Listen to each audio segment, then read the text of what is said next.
আমরা এমন একটা বাংলাদেশ গঠন করতে চাই যেই বাংলাদেশে কোনো বৈষম্য থাকবে না। আপনারা সবাই রাজি আছেন, কিন্তু আমাদের স্টেজের লোকেরা রাজি না।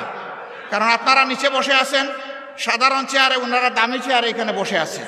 তার মাঝে আবার তিনটা দেখেন ডিস্টিংগুইশড, ওইটার হাইট আরো বেশি।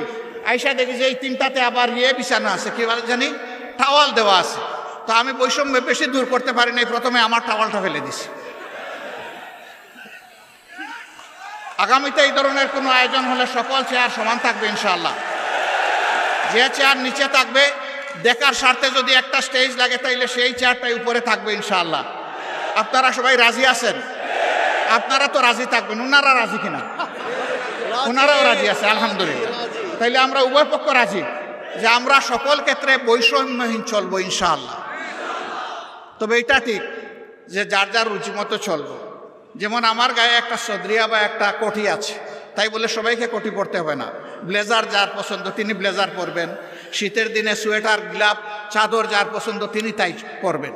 কিন্তু সামাজিক ক্ষেত্রে আমরা ইনশাআল্লাহ সমান থাকবো আল্লাহ চাইলে। দেখেন বৈষম্যের শিকার হয়ে ভাইগুলা পড়তে বসছিল এই মাত্র। তা আমরা আল্লাহর দরবারে বৈষম্য থেকে পানা চাই। এখন এই বৈষম্যহীন দেশটা গড়বে কে? প্রধানমন্ত্রী হলেই আমার বাড়ি যে জায়গায় বন্যার স্রোত, উন্নয়নের স্রোত চলে যাবে সে জায়গায় সারা বাংলাদেশের সম্পদ টেনে টুনে এনে ওখানে ঢুকায় দেওয়া হবে। তাইলে বৈষম্যহীন সমাজ হবে কেমনে? যুক্তি হলো যে সাবেক আমলে আমার এলাকা ছিল বঞ্চিত, এখন অতীতের কাজা কাফারা সব আমার আদায় করতে হবে।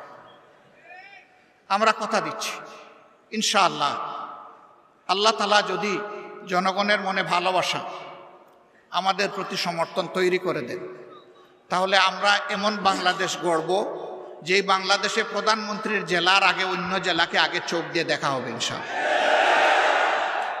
তবে প্রধানমন্ত্রীর জেলাও বঞ্চিত হবে না, তারাও তাদের ন্যায্য অংশ পাবে ইনশাআল্লাহ। কারণ প্রধানমন্ত্রী হওয়ার কারণে ওই জেলাকেও বঞ্চিত করার কোনো অধিকার নাই। কিন্তু রাজার হস্ত করে সমস্ত কাঙ্গালের দুন চুরি, ওই চুরি করতে দেব না আমরা কাউকে।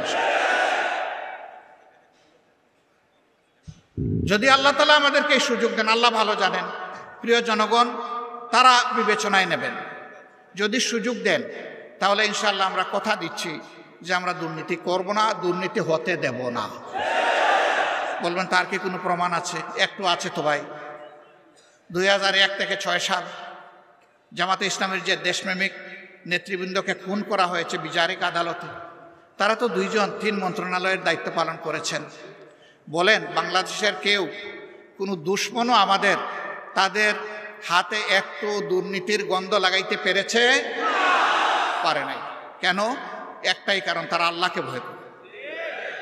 আমরাও আশা করব যাদের হাতে আগামীতে দায়িত্ব আসে তারা যেন আল্লাহকে ভয় করে চলে। যদি আল্লাহকে ভয় করে চলে তাহলে আল্লাহর ভয় আর দুর্নীতি দুইটা পাশাপাশি চলতে পারে না। দুর্নীতি তখন দুর্নীতির মৃত্যু হবে এবং সুনীতির জয় হবে ইনশাআল্লাহ। আমাদের শিক্ষা ব্যবস্থাকে একটা কুড়া শিক্ষা ব্যবস্থা বানানো হয়েছে। মাস্টার্স, তারপরে গ্র্যাজুয়েশন, ওইদিকে কামিল, আলেম, ফাজেল, এই সমস্ত ডিগ্রি নিয়ে লোকেরা দুয়ারে দুয়ারে ঘুরে একটা ন্যায্য চাকরি পাওয়ার আশায়। 2টা কারণে পায় না। একটা কারণ হলো মামু এবং খালার ঠেলায় আর বাসে না। আরেকটা কারণ হলো সে যে সার্টিফিকেটটা নিয়ে এসেছে এইটা তার সার্টিফিকেটের সাথে তার কোয়ালিটি প্রমাণ হয় না। কেন হয় না? 2টি কারণে হয় না। প্রথম শিক্ষা ব্যবস্থা হচ্ছে নৈতিকতাবিহীন শিক্ষা ব্যবস্থা, বুকবাদী শিক্ষা ব্যবস্থা। এই বুকবাদী শিক্ষা ব্যবস্থা তাকে শিখিয়েছে বড় পণ্ডিত হয়ে সূক্ষ্মভাবে কিভাবে রাষ্ট্রের ধন চুরি করতে হবে। 2 নম্বর কারণ হলো চুরিটাও তো ভালো করে শিখবে, বুতা কাশি নিয়ে বের হয়ে গেছে, মানে ওখান থেকে জাগতিক শিক্ষাটাও ভালো নিতে পারে না। এই 2 জায়গাকেই প্রপারলি ঢেলে সাজানো হবে যাতে বাংলাদেশের শিক্ষা দুনিয়ার জন্য অনুসরণীয় হবে। এখন আমাদের দেশ থেকে দুনিয়ার বিভিন্ন দেশে লোক যাওয়ার জন্য পাগল হয়ে যায় শিক্ষার জন্য, উচ্চতর শিক্ষার জন্য। কিন্তু আমাদের দেশে লোক আসতে চায় না। কেন চায় না? এই দুর্বল শিক্ষা কেউ নিতে চায় না, এই জন্যই আসতে চায় না। এমন একটা শিক্ষার মডেল তৈরি করতে হবে যে দুনিয়ার মানুষেরাও যেন এখানে শিক্ষা নিতে আসে। এটা ছিল তো, এক আমলে তো ছিল, দুনিয়ার মানুষ তো এখানে আসতো, জাপাইয়া পড়তো, এমনি এমনি তো আসে নাই। এই দেশের এই অঞ্চলের কোয়ালিটি ছিল, এই জন্যই তো এসেছে। আমার সম্মানিত ভাইয়েরা, আমরা এমন বাংলাদেশ গড়ব যে বাংলাদেশে মসজিদ পাহারার দরকার হবে না, মন্দির, মঠ, চার্চ, প্যাগোডা কোনোটাই পাহারার দরকার পড়বে না। সকল ধর্মের মানুষ তার ধর্ম, তার কর্ম সে তার মতো করে চলবে, সেখানে কেউ হস্তক্ষেপ করার দুঃসাহস দেখাবে না। তবে এটা ঠিক, ধর্মের নামে কেউ অন্যের ধর্মের ব্যাপারে হিংসা এবং বাড়াবাড়িও করবে না। মাঝে মাঝে উস্কাইয়া দেওয়া হয় মানুষের অনুভূতিকে, এরা দুষ্ট, যারা এটা উস্কাইয়া দেয় এরা সুস্থ মস্তিষ্কের মানুষ না, এদের ভিন্ন এজেন্ডা আছে, এগুলো আমরা করতে দেব না। প্রিয় ভাইরা, এখানে আপনারা অনেকে ফ্ল্যাগ নাড়বেন, নেড়েছেন, হয়তো বা আবার নাড়বেন।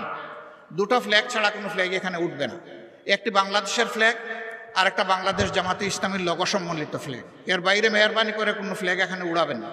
কারো হাতে থাকলে এটা নিচে রেখে দেবে। আমার সম্মানিত সহকর্মীবৃন্দ, এই যে বৈষম্যহীন, দুর্নীতিমুক্ত একটা বাংলাদেশ গড়ার আমরা স্বপ্ন দেখি, যুব সমৃদ্ধ একটা সমাজ গড়ার স্বপ্ন দেখি, এই সমাজটা গড়বে কে? এই সমাজটা আপনাদেরকেই গড়ার দায়িত্ব নিতে। আপনারা বলেছেন যারা, যে এক আল্লাহ, আমরা এক আল্লাহর উপর ভরসা করে সামনে এগোতে চাই। সাল্লাল্লাহু আলাইহি সাল্লামের দেখানো দুনিয়ার সবচেয়ে শ্রেষ্ঠ আদর্শ অনুসরণ করতে চাই। আমাদের নিজের জীবনে আগে এটা প্রতিষ্ঠিত করতে হবে। প্রতিষ্ঠা করার পথে অনেক সমালোচনা শুনবেন, অনেক বাধা আসবে। জামাতে ইসলামীকে বলা হবে এটা প্রতিক্রিয়াশীল শক্তি। জামাতে ইসলামী প্রতিক্রিয়াশীল হলে 15.5 বছর জামাতে ইসলামীর উপর যে অত্যাচার, যে নির্মম নির্যাতন, যে জুলুম হয়েছে, দল হিসাবে চিন্তা করুন তো এই ক্ষতিটা আর কার হয়েছে? 1-2 করে শীর্ষস্থানীয় 11 জন নেতাকে হত্যা করা হয়েছে। তাদের রক্তে ভেজা আজকের এই বাংলাদেশ। তাদের সহকর্মীদেরকে হত্যা করা হয়েছে, তাদের রক্ত ভেজা এই বাংলাদেশ। আমাদের প্রত্যেকটা অফিসকে সিলগালা তালাবদ্ধ করে রাখা হয়েছে। একটা মুহূর্তের জন্য আমাদেরকে ঢুকতে দেওয়া হয়নি, এটা অন্য কারোর জন্য হয়নি। আমাদের নিবন্ধন সংগঠনের কেড়ে নেওয়া হয়েছে, এটা কারো হয়নি। শেষ মুহূর্তে দিশাহারা হয়ে আমাদেরকে নিষিদ্ধ ঘোষণা করা হয়েছে, এইটাও কারো হয়। হ্যাঁ, হয়েছে অন্য সকল দলের, সরকারের প্রতিপক্ষ, আলিম উলামা সহ বিভিন্ন দল সহ মানুষ খুন করা হয়েছে, গুম করা হয়েছে, তা আমাদেরও করা হয়েছে। কিন্তু এই 4 জিনিস আর কারো করা হয়। কেন এত জ্বালা আমাদের উপর?